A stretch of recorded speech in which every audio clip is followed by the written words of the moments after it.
Welcome to the Holistic Health Bites podcast. I'm your host, Andrea Nicholson, crime scene investigator turned metabolic health investigator. This podcast provides bite-sized episodes to help you have a pristine health scene so you can live a vibrant, adventure-filled life. Let's dive in. Welcome back to the Holistic Health Bites podcast. Today, I wanted to talk about some of these new medications that are on the market. Specifically, the risks and benefits of semaglutide in medications like Ozempic and Wegovy, among others, that are currently being used for weight loss and type 2 diabetes. Now, these medications are what's referred to as GLP-1 agonist drugs. GLP-1 is a hormone that our bodies also produce. This is glucagon-like peptide 1. An agonist means that it initiates a biochemical response when it binds to the hormone receptor. Now, the mechanisms of action and some of the benefits that are being reported are that weight loss is better than placebo. So, making no other changes, simply adding this medication does help with weight loss. There have also been some reports of lowered blood pressure and cholesterol levels. These also increase glucose uptake into the muscle. They decrease glucose production in the liver, and they can improve feelings of satiety. This is likely due to its mechanism slowing digestion, and it also has been found to alter some of the hunger and satiety hormones and the whole hunger satiety signaling process.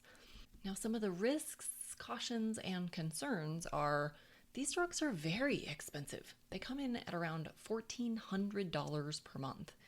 Of course, that's going to vary a little bit by where you live and your insurance and various things and conditions why they're recommending it. Although a lot of times these aren't covered by insurance at all, and so you're on the hook for the entire amount. Several of these newer versions of these same drugs are also higher doses than previous GLP-1 agonist drugs were.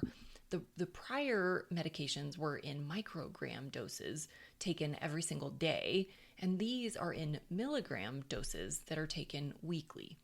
But there are no long-term studies on these higher doses for safety, for long-term risk, or potential side effects over time.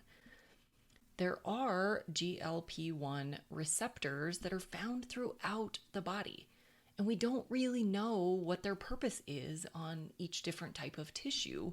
So there could be unintended consequences that we just don't know because we don't know enough about what these receptors are doing or how GLP-1 naturally interacts with all these different tissues.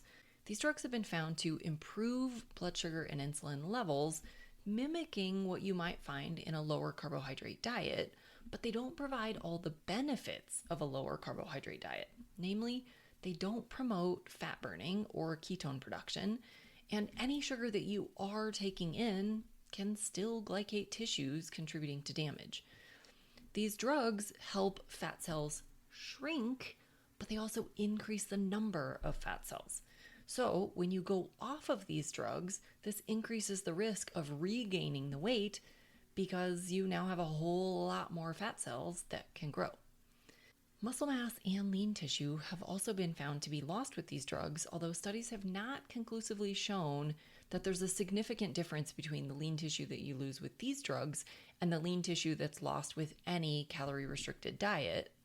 This is a significant factor because lean tissue not only includes muscle, but also bone, organ, and connective tissue as well.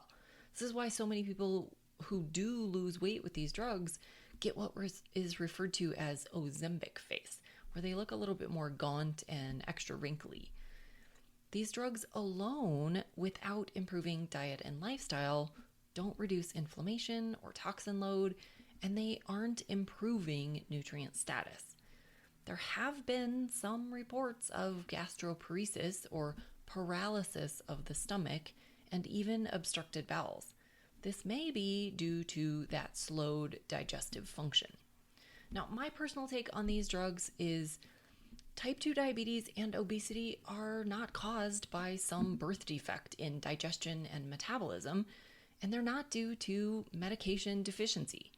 These are lifestyle and dietary diseases. So These drugs may be helpful as part of a healing journey. They don't replace proper nutrition and an overall healthy lifestyle. Diet and lifestyle are both the cause of these diseases and the fix.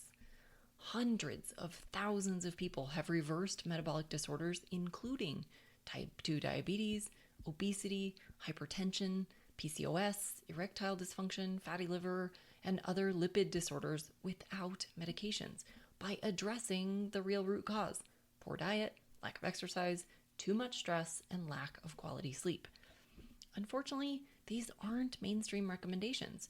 Our medical guidelines are based on research, which sounds great, but sadly, the vast majority of research is done by and for pharmaceuticals, not diet. These studies are relatively easy. You have a group take the drug, and you have a group not take the drug, and you compare the two outcomes. Diet and lifestyle are nearly impossible to do good quality, well-rounded research because there's just too many variables at play. Specific food choices, portion sizes, food sensitivities, timing of meals, genetic variations, environmental impacts, and on and on. These studies generally end up being very short and low quality and don't draw significant conclusions.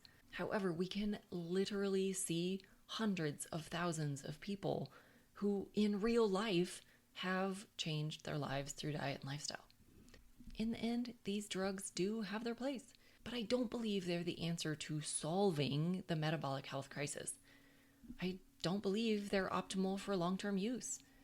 And I especially worry about adding them in for children and young people who are still developing. We just don't know the long-term ramifications. And why take the risk if there's a natural way to accomplish the same goal? The choice, of course, is yours, but you should be fully informed.